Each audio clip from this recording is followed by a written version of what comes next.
Hey, good morning, good evening, good afternoon, everyone. This is Harry from Hasper TV back with another video.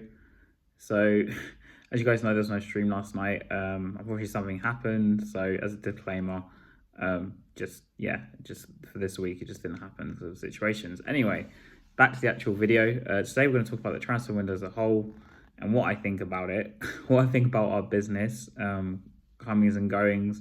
I'm mainly going to talk about the incomings because that I think is more important and how I rate the window, which will be very harsh for some people, and where do I think Spurs will go from here, and how do I think Ange will do, and that sort of thing. Okay, so let's get straight into it.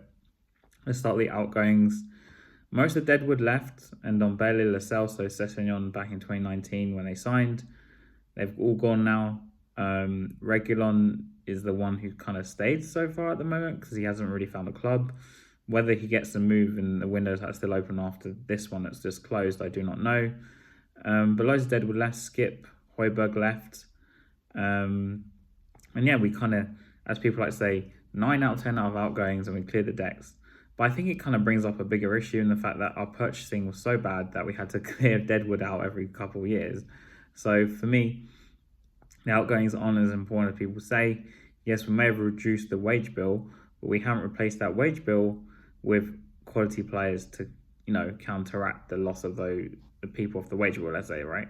Because this window started with Timo Werner joining on loan for the rest of the season after his 6 months last season where he didn't really score many goals. I think he scored 2. And he's come back for another season. And that was the beginning of the window, which kind of set the tone for the rest of the window, if I'm being honest. Bergwall came in later on after signing before. They signed the Korean guy who I don't want to try and pronounce his name, but he's another 18-year-old. Gray joined for 40 million. Oderbert joined for like 35 to 40, I think it is, something around that. And Spurs didn't really, and obviously Solanke came in. He's arguably the only first team player we signed. And it's even up for debate whether Solanke will start most games. And I'll go into that in a second. So if you really deep the window, yes, we cleared Deadwood, as people like to say, but we only really brought in one first team player in Solanke. And on that note, as people may know, Son scored 17 goals last season, predominantly playing through the middle. And as we know, he's lost pace or speed or whatever phrase you like to say it. He's just not as fast as he used to be. He can't do the goals he scored against Burnley and Chelsea anymore. And this is why we pushed him into the middle last season. Now, he can't create his own chances, which is again why we pushed him in the middle. And this is where he should be in reality, Son. But the Solanke Son has kind of caused us a bit of an issue. And the reason I bring this up is because is he going to really rotate Son with Solanke? No, I think Ange will just chuck Son on the left, expect him to do as good as he's done before, whilst playing out wide instead of inside. And then you've got Solanke, who will probably be used as sort of target man-esque player. Ironically, he's actually injured. So, yeah, it's a Spurs curse, I guess. And Richarlison somehow stayed. He was one player who many thought might leave later in the window. But he didn't want to go to Saudi, even though Saudi offered us big money, and he didn't want to. He didn't want to leave. I mean, I don't know if someone like Everton came in for him, whether he would change his mind, but he stayed. But the window for me, massive, massive, massive disappointment. I think it's quite contradictory as well because Ange said at the beginning of the window that he wanted centre half. That's the one position we didn't even buy a player. We didn't buy a defender at all. We bought some midfielders, like I said. Also Gray and Odegaard and Bergwall came later on, and that winger from South Korea, who I can't pronounce, I'm going to try it. And Werner obviously came in on the left, who hasn't still seen really much time. I think he came on actually on the right, ironically, in the first game against Leicester. But he's not going to get many minutes. He might start in the cup games or against Coventry, more than likely, because Ange, I think, will ring the changes. But with Son Solanke thing, some people are saying take time with them, whether they're going to mesh or not. But the only way I can see Son and Solanke really meshing in the same side is if you play a different sort of system, i.e. push the fullbacks wide instead of inverting them, so at least you have some more room in the middle. Then you tell Son to drop in as an inside forward, as an actual forward, not a winger. And maybe you could get away with him playing Kulusevski on the right because you wouldn't be playing him as a winger, you'd be playing him as a forward, and do kind of some sort of ways what Conte used to do, right? Instead, when playing just different formation, but he won't. He inverts the fullbacks. So this scenario is very unlikely to happen. Or he plays Odegaard very wide and tells Son is the one running in to get on the end of crosses. But Odegaard, even though there's massive clamour to play him, including myself, because let's be honest, the bar is set very low for our wingers right now, and someone showing some bit of bravery, I guess, to try and take on players, because Johnson's done nothing in that sort of sense so far this season. Obviously, there's a massive clamour to play Odegaard, and he's a new player as well, which is kind of, I guess they call this the honeymoon period for signings, because it's a new signing. He looked okay in this first game. We want to see more, and yeah, so unless you say telling Odegaard to play very wide, and then Son to be tucking in, but then you're going to have a lot of problems on the left-hand side because Udogie tucks in anyway, and then we're going to be so open on that side if you play this way. But then the bigger question here is, what is the plan? Regardless of the players I just listed, you need to look at their ages as well. We signed, I think, 4 18-year-olds, and obviously one backup in Werner, I guess you want to call it that, and one first-team player in Solanke, who I imagine with his price tag will probably start, even though we said that about Richarlison and he hasn't started every game. But, you know, for me, it's a 1 out of 10 window. Massive disappointment. I kind of expect the centre-half to come in, because he said at the beginning of the window, or he actually think it was even before the window, that he wanted a centre-half. So I think it was like something in the end of last season he mentioned it, and it wasn't a priority.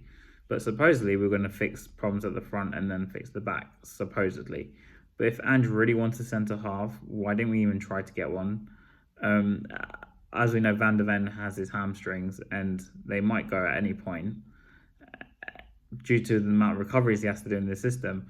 So he needs arguably the most cover out of everyone else, like someone to come in and at least be able to play an alternative to him and to be able to rest him, because people may argue and put Dragusin in there, who still hasn't really seen many minutes yet this season anyway. But he's not comfortable on the left. He can do it for maybe a small period. Obviously, and then near the end of last season, Ange was forced to play Dragusin, and obviously Van de Ven went left back.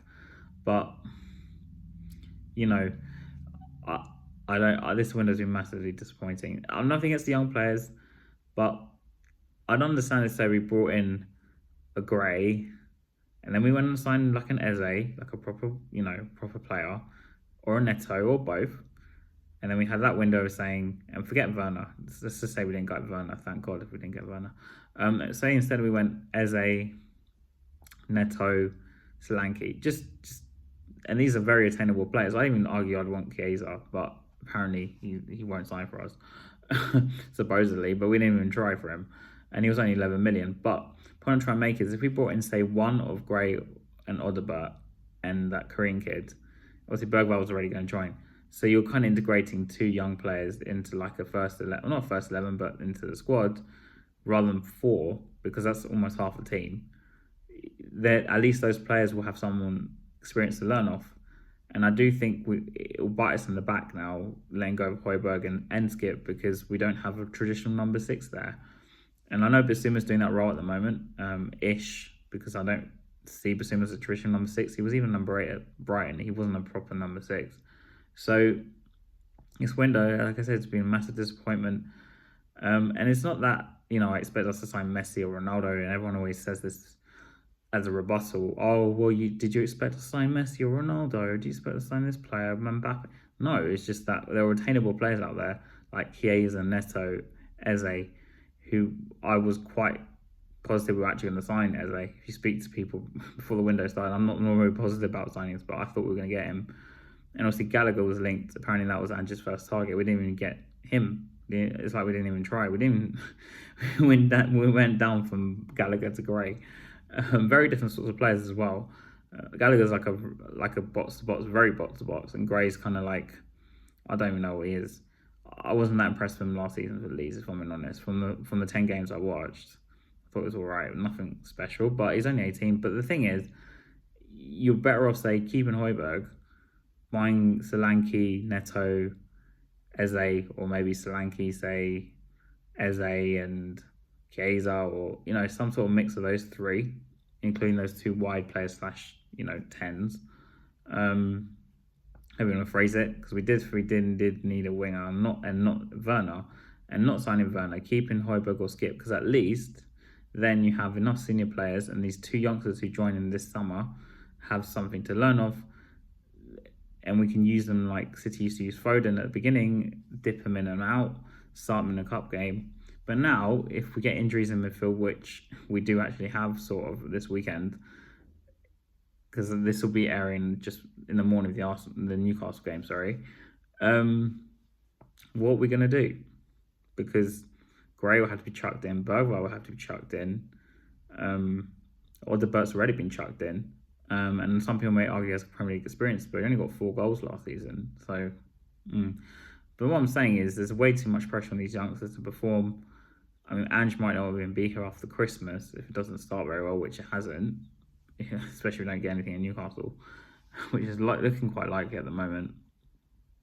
Then this win, but like I said, to conclude this win has been really disappointing. But am I surprised? Not really.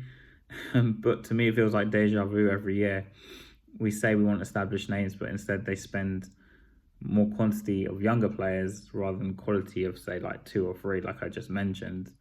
And the reason I mentioned Neto, even though I didn't want him personally, is that I know Andrew was a massive fan of him, and we made one official bid of 30 million plus Skip, which I'm imagining they laughed at because they probably valued Skip for like 20 million.